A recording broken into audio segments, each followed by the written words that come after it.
강서구를 사랑하는 강서 주민 여러분 안녕하십니까? 내박자 일꾼 진성준입니다. 진성준의 내박자 공약 가운데 방화동의 건설 폐기물 처리장 이전 문제에 대해서 상세하게 알아보겠습니다. 저보다도 여러분들 더 잘 아시는데 방화동에 건설 폐기물 처리장이 있습니다. 우리는 줄여서 건폐장 이렇게 부릅니다. 건폐장. 방화동 건폐장. 이 건폐장만 없다면 방화동이 정말 살기 좋은 동네가 될 텐데 이 미세먼지뿐만 아니라 눈에 보이는 먼지까지 막 뿜어내는 이 건폐장 때문에 우리 방화동 주민들이 십수년 동안 골머리를 앓고 있습니다. 이것을 제발 좀 이전해달라라고 하는 것이 우리 주민들의 한결같은 수건이었고 이 지역의 모든 정치인들이 모두가 나서서 방화동 건폐장을 이전하겠다고 공약했습니다만 지금까지 첫 발도 떼지 못하고 있습니다. 왜 그런가 오늘 그 얘기에 대해서 상세하게 설명드리겠습니다.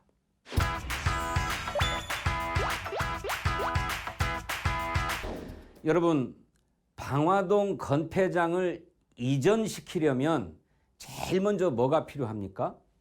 이전에 나갈 대상 부지, 이사 갈 곳이 마련돼야 돼요. 이전 대상 부지가 확보되어야 합니다. 이게 선결돼야 됩니다.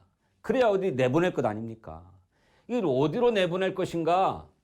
우리는 나가라고 하는 거를 다른 지역에서는 그래, 우리 지역으로 와도 좋다라고 받아들이게 하는 것이 관건이라는 것입니다. 그런데 우리가 싫어서 내보내겠다고 하는 것을 다른 어느 지역인들 우리한테 오세요 이렇게 환영하겠습니까? 이게 딜레마입니다. 이 문제를 풀어야 됩니다. 이 문제를 풀기 위한 대안이 무언가? 여러분 잘 아시는 것처럼 방화동 건폐장 바로 맞은편 조그만한 길 하나 건너편에 뭐가 있습니까? 방화동 5호선 방화 차량기지가 있죠. 5호선 전철에 차량들이 정비를 하는 곳입니다. 이 5호선 방화 차량기지를 활용해야 합니다.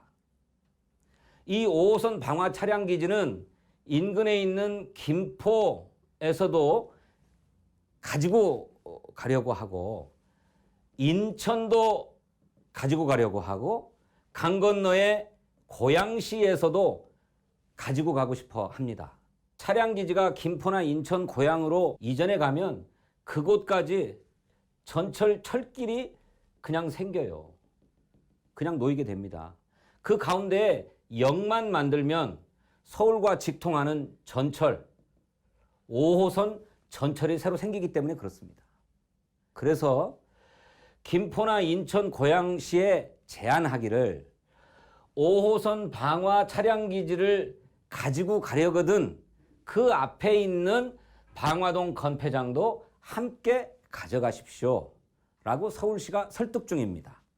그런데 이들이 아직은 건폐장은 안 가져가고 그냥 차량기지만 달라 이런 입장이에요. 그러니까 아직 이전 부지가 확보가 안 되고 있는 겁니다. 그런데 서울시가 이렇게 계속 설득을 하니까 드디어 변화가 나타나기 시작했어요. 김포 출신의 정치인 한 사람은 서울시 얘기가 맞다. 어떻게 우리에게 꼭 필요하다고 해서 필요한 것만 가져가겠다고 하겠는가. 이거를 가져오려면 서울시의 요구처럼 건폐장도 우리가 받아줘야 된다라고 주장하는 정치인이 나타나기 시작했습니다. 고양시도 마찬가지입니다. 고양시의 시의원들과 도의원이 제가 서울시 부시장으로 있을 때 저한테 찾아왔어요. 고양시로 방화 차량기지를 꼭 가져가고 싶은데 이거 가져가려면 건폐장도 가져가야 된다는 거 안다. 그러니 다른 곳에 주지 말고 고양시에 달라. 자기들이 책임지고 설득하겠다. 이렇게 얘기를 합니다. 김포시장이나 고양시장의 동의와 승인을 얻은 것은 아니지만 이렇게 끊임없이 노력을 하다 보니까 서울시의 주장이 맞다 해서 동의하는 정치인들이 나오기 시작한 것입니다. 김포, 인천, 고양 아니 이거 외에 어디라도 방화 차량기지와 함께 건폐장을 가져가겠다라고 하는 곳만 나오면 방화동 건폐장도 옮겨갈 수 있다. 이것을 위해서 진성준과 서울시가 그동안에 계속해서 노력해왔다 하는 말씀을 드립니다.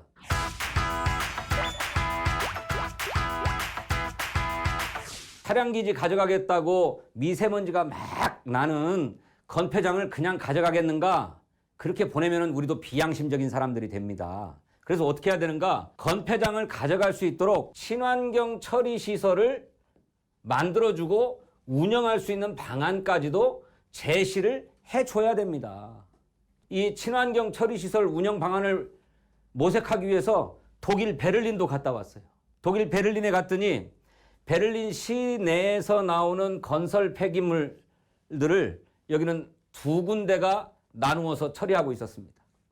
제가 가본 곳은 150년 된 주택단지 한복판에 30년 전에 들어간 건설 폐기물 처리장이었습니다. 어떻게 주택가 한복판에 건폐장이 들어가 있는가? 덤프트럭이 쫙 공장 안으로 들어오니까 공장 위에서 에어커튼이 쫙 내려와가지고 먼지 하나가 공장 바깥으로 빠져나가지를 않아요. 싣고 온 자갈과 모래를 구분해서 물로 6번 세척을 하는데 이렇게 깨끗하게 씻어가지고 A급으로 씻어진 자갈과 모래는 자연으로 돌려보냅니다. B급, C급은 건설 자재로 쓰는 게 아니라 토목자재, 길 닦는 데에 밑에다 넣도록 하고 있었습니다. 이렇게 물로 세척해가지고 찌꺼기를 모아낸 콘크리트 찌꺼기죠. 콘크리트 찌꺼기는 어떻게 하는가? 이것은 다 침전시키고 압축해가지고 소각해버립니다. 그러면 여기서 나쁜 오염 물질들이 막 나오지 않겠는가? 정화시설을 다 갖춰가지고 실시간으로 오염 물질이 나오는지 안 나오는지 전광판을 공장 바깥에 게시하도록 하고 있어요. 독일의 베를린 시민들은 이 건설 폐기물들이 깨끗하고 안전하게 심지어는 콘크리트 찌꺼기를 소각 처리하는 데에도 오염물질이 나오지 않도록 안전하게 처리하는구나 라고 하는 신뢰가 있기 때문에 30년 전에 이 건폐장이 들어간다고 할 때도 반대가 없었고 지금도 이제 그만 나가라 하는 얘기가 없다는 것입니다. 근데 이것이 어떻게 가능한가 물어봤더니 독일 베를린은 이 회사의 지분 51%를 베를린 시가 갖고 있어요. 그리고 나머지 49%를 민간이 가지고 있습니다. 우리로 얘기하면 공사 형태로 운영되고 있는 거예요. 그러니까 환경적으로 깨끗하게 처리할 수 있는 시설들을 갖추도록 베를린 시가 감독도 하고 예산 지원도 하고 있기 때문에 이렇게 친환경적인 처리가 가능하다고 합니다. 그러면 우리 서울시도 이렇게 공사를 설립해서 건설 폐기물을 친환경적으로 깨끗하게 처리할 수 있는 방안을 만들어주면 여기 있는 김포나 인천이나 고양시에게 방화 차량기지와 함께 건폐장도 가져가라 라고 하는 걸 설득시키는데 한결 유리하겠죠.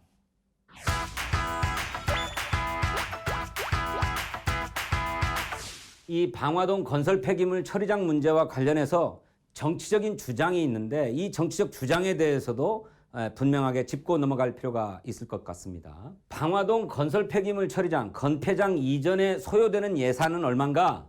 건폐장만 이전하는데 2,500억 원가량이 소요됩니다.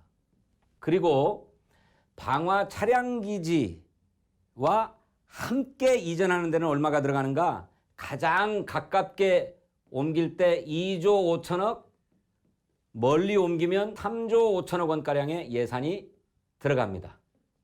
그런데 이 방화동 건폐장 이전을 위해서 국회의원 한 분이 150억 원의 국가 예산을 확보해 준 적이 있어요. 150억 원.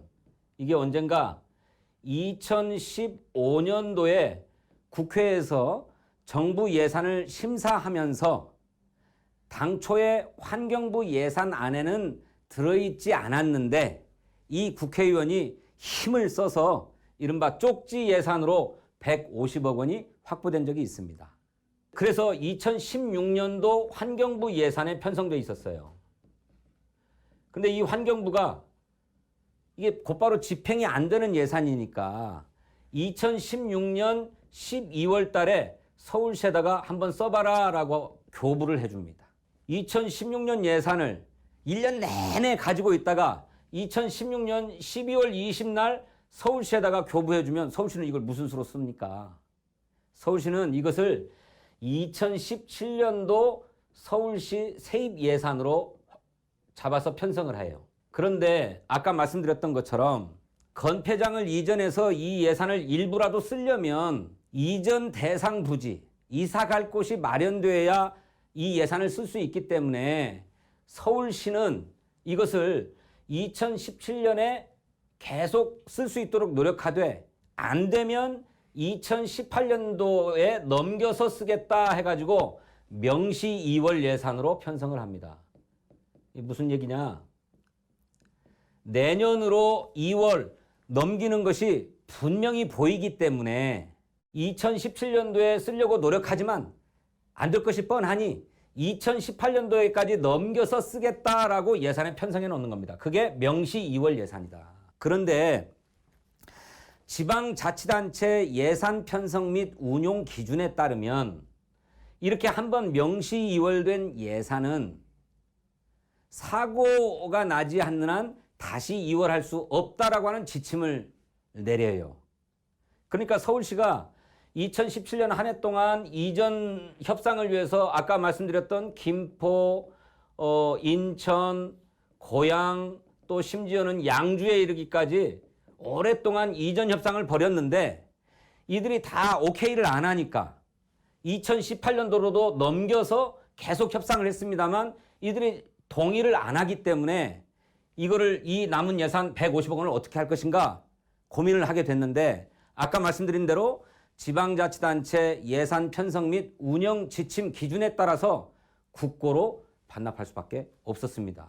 그런데 이것을 두고 서울시가 건폐장 이전을 포기했다, 백지화시켰다 이렇게 주장하는 사람들이 있는데 이것은 정치적인 주장이다, 허위 주장이다 라고 하는 점을 분명하게 말씀드립니다.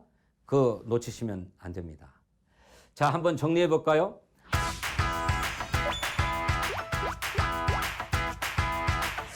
방화동 건설 폐기물 처리장 이전 문제, 여지껏 많은 정치인들이 공약했습니다만 이걸 현실적으로 이전시킬 수가 없었습니다. 왜냐?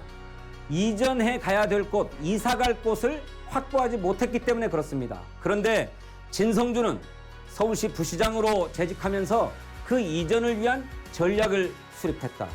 이 전략이 뭐냐? 두 가지다. 하나는 방화동 차량기지와 묶어서 함께 이전시켜야 되겠다. 그래야 인근의 지역들이 설득될 수 있겠다. 그리고 이 지역들을 설득하기 위해서 두 번째로는 친환경 처리 방안을 만들어서 제시하겠다라고 하는 두 가지 전략을 수립했다라고 하는 것이고 이것이 차질 없이 추진되도록 하겠다고 하는 것이 진성준의 공약입니다. 잘 부탁드리겠습니다.